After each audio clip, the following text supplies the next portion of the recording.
Hi, everybody. My name is Joe. Back in June 1st, 2022, I started 75 Hard.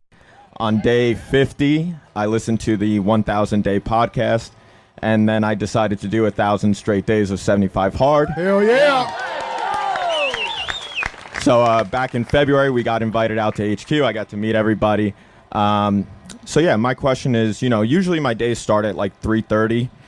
And AM or PM? AM. I'm about to say, all right. And then they usually end around like 9, 10, 11, depending on the day.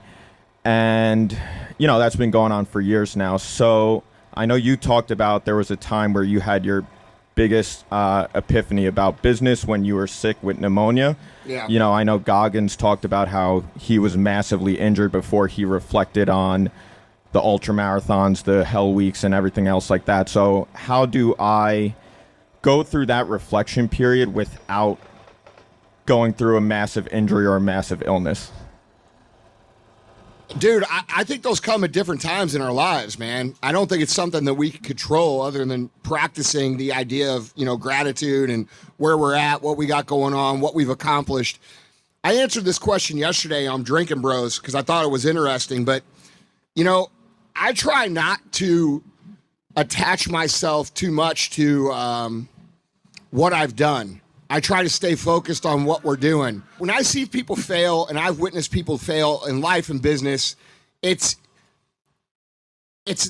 not because they are hard on themselves. It's because they celebrate too much and they start to give themselves too much. So I think it's a very difficult balance between acknowledging your achievements and how far you've come and also being dissatisfied with where you are.